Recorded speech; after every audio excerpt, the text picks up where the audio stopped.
Assalamualaikum warahmatullahi wabarakatuh. Saya Muhammad Raihan Ilham Nugraha akan mereview pertemuan ke-8 pada hari Senin tanggal 3 April tahun 2023. Mengenai teori-teori ajaran sebab akibat atau kausalitas. Teori kondisio sine kaunan atau teori ekivalensi atau teori syarat mutlak atau Bedingungsteori. Berasal dari von Bury atau Jerman. Tiap syarat adalah sebab dan semua syarat mempunyai nilai sama, karena apabila satu syarat tidak ada maka akibatnya akan lain. Baik syarat positif maupun syarat negatif sama-sama sebagai penyebab timbulnya akibat. Sehingga jika salah satu syarat tidak terpenuhi, maka akibat konkretnya lain pula. Kebaikan teori ini adalah mudah diterapkan, tetapi menimbulkan masalah karena terlalu luas lingkup berlakunya pertanggungjawaban pidana. Kesulitan teori ini adalah terlalu membentang ke belakang sehingga tanpa batas.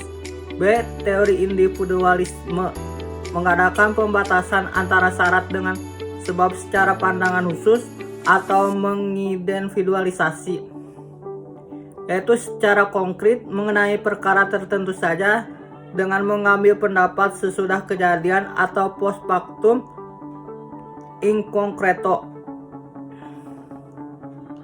Dalam menentukan akibat dari sebab dilihat dari rangkaian syarat itu dilihat sendiri-sendiri.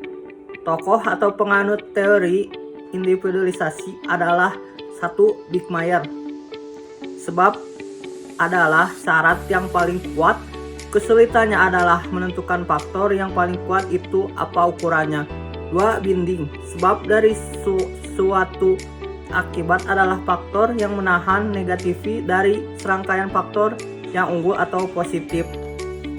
C. Teori generalisasi. Teori ini melihat peristiwa sebelum kejadian atau antefaktum in abstracto, yaitu serentetan syarat yang merupakan perbuatan manusia dapat menjadi akibat dari suatu peristiwa, yaitu dilihat dari perhitungan yang layak atau pengalaman hidup yang umum terjadi.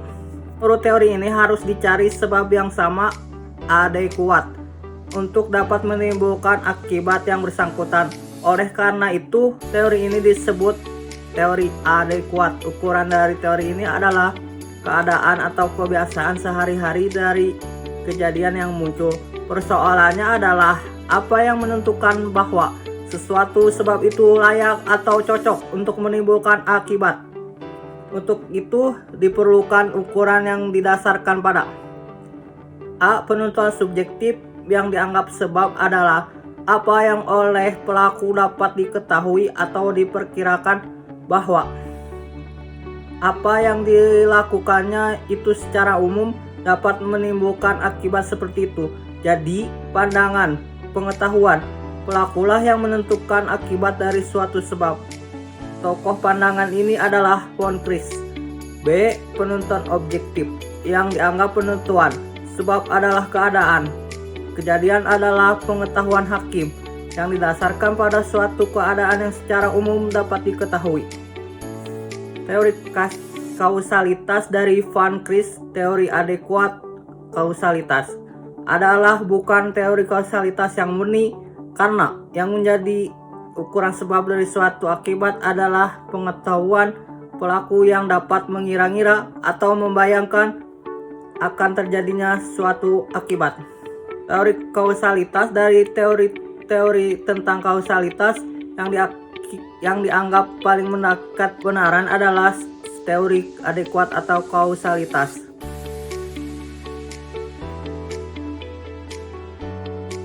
Tetapi untuk menggunakan teori ini perlu mendapatkan penambahan, yaitu adanya unsur kesalahan dari pelaku dalam melakukan perbuatan kegiatannya. Oleh karena itu, teori dari von Christ ini dianggap sesuai dengan jiwa hukum pidana, yaitu dapat melindungi kepentingan hukum terhadap perbuatan yang hendak memperkosanya.